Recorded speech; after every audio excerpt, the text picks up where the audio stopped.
Fighting violent crime in Dallas. NBC5 investigates how the department's strategic plan is having an impact and why some fear the hardest part is still to come.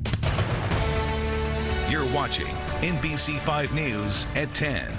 Just hours ago, Dallas police and UT San Antonio researchers updated the City Council's Public Safety Committee on the department's efforts to reduce violent crime and a program that is having some success.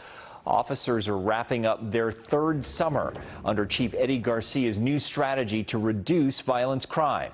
Tonight, NBC5 investigates what's working, where the city still faces challenges, and why some believe the toughest phase may still be ahead.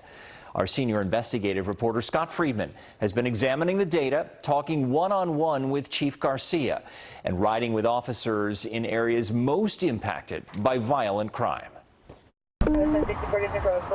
In the searing sun, Dallas police bringing their own heat to the city's hottest spots for violent crime. Officers seizing drugs after chasing down a suspect wanted on federal warrants. Both of them are documented gang members. A typical afternoon for the department's PNI task force, which stands for Place Network Investigations, a team using intel to identify locations and groups connected to violence in the highest crime neighborhoods. So you're trying to get in and disrupt those networks? Yes, sir. Yeah, absolutely. That's the goal. We're trying to be surgical and focus on the hotspot within the hotspot itself. Chief Eddie Garcia's team has divided the city into more than 100,000 tiny grids, about the size of a football field. Grids that lead the city in violent assaults and robberies get the most attention first. Police are the Tylenol, we're the Advil to reduce the fever. After 3 summers, Garcia's treatment seems to be working. Aggravated assaults are down about 15% compared to this time last year. Robberies down about 9%. And the department says it's seen a 31% drop in violent crime in the hotspot grids it's targeted.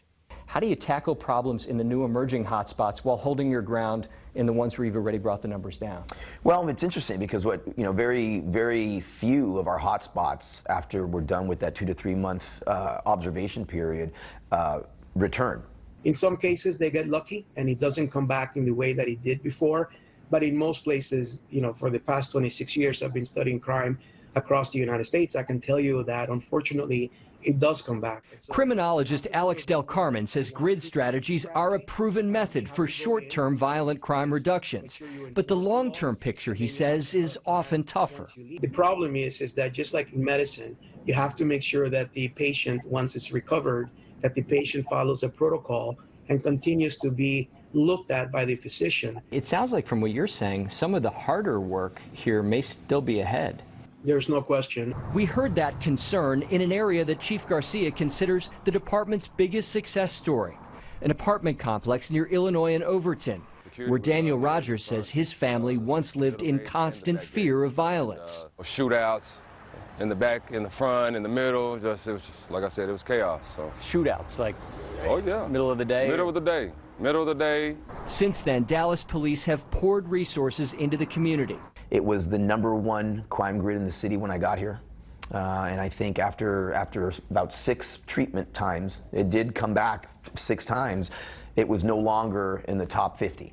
Rogers says it's been a day and night transformation. It's really good that they did that, but we need that to continue, We need that to continue. And in order to sustain it, we have to continue the same formula that made us success in the first place. Mar Butler partnered with police in the neighborhood as a violence interrupter, but he fears as police shift focus to new pressing locations, their relationships with the community will dwindle and troublemakers may return. They migrate to another area. So therefore, if they knew that this was once a crime area before, what's to stop it from becoming another high crime grid again? Garcia acknowledges a grid strategy alone will not bring a long-term cure. And I have never preached that this was going to get us out. We're not going to arrest our way into a safer Dallas.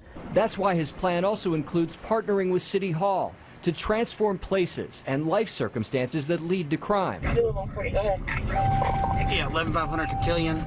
In the meantime, he says his team will keep the fever at bay. On the streets, officers seem committed to the plan. Using GPS tracking, the department has discovered officers assigned to conduct patrols in specific grids have stayed on target 90% of the time. That is incredibly high. Those are numbers that you don't find in many other places. Are you seeing a real impact from this strategy? Absolutely. Absolutely. I mean, I wouldn't be here. I mean, I think if it wasn't. On this afternoon, we see guns drawn, a felony traffic stop. Officers arresting another man wanted on outstanding warrants. Constant activity, like a Texas summer that never seems to end. We're going to follow the crime all the way as far as we can go.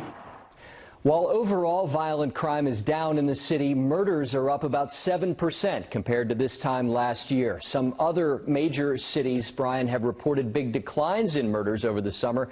But Chief Garcia believes by continuing to focus on reducing violent assaults and robberies, that murder trend will follow. Scott, you mentioned police working with City Hall to find longer-term solutions. So what are they doing? It's a long list of things, really. It includes partnering with code compliance and other city departments to address neighborhood spots that become crime magnets.